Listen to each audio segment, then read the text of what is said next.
جی آج جو ٹیم وہاں گئی تھی انہوں نے جو کل ٹیم گئی تھی انہوں نے آج آ کے عدالت کو یہ بتایا ہے کہ وہ وہاں گئے ہیں اور ان کی 2 لڑکیوں سے جو ہے وہ ملاقات ہوئی ہے اور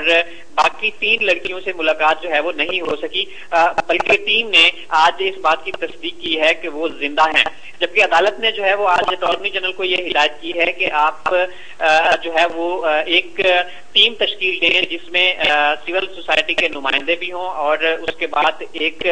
ان کے جو کشمالہ طارق ہیں ان کو اس میں شامل کیا جائے اور کے پی کے سے ایک خاتون سول جج کو اس میں شامل کر کے ان لڑکیوں باقی جو 3 لڑکیاں ہیں ان سے بھی ملاقات کروائی جائے تاکہ وہ اس کے جو ہے وہ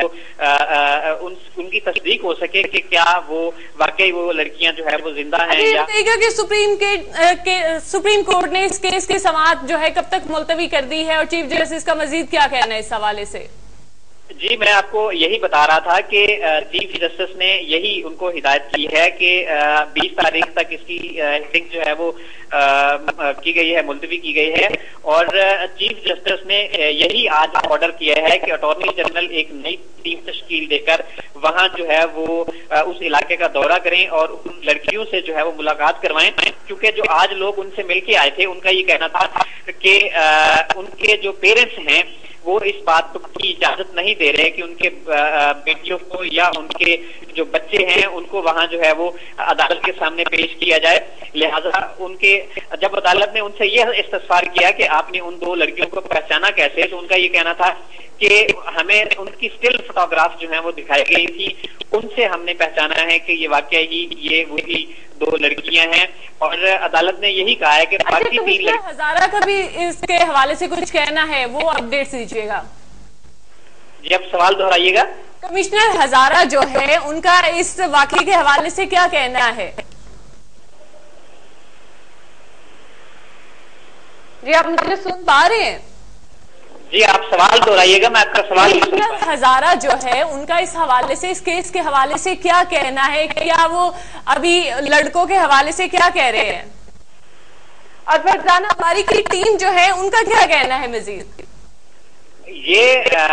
ٹیم جو ہے جو وہاں گئی تھی، آپ اسی ٹیم کے بارے میں پوچھ رہی ہیں جو ٹیم وہاں وزٹ کرنے کے لیے گئی تھی؟ جی فرزانہ باری جو ہے سماجی کارکن ہیں، وہ اس ٹیم میں شامل تھیں، ان کا ان لڑکیوں کے حوالے سے کیا کہنا ہے؟ کیا وہ ان لڑکیوں سے ملی ہے، ان کی ملاقات ہوئی ہے اور وہ لڑکیوں کا ان سے کیا کہنا ہے؟ میں یہی بات آپ کو بتا رہا تھا کہ وہ جو ٹیم گئی تھی اس میں یہ شامل تھی اور انہوں نے ہی عدالت میں آ کے بتایا ہے کہ انہوں نے ان کے ساتھ جو ہے وہ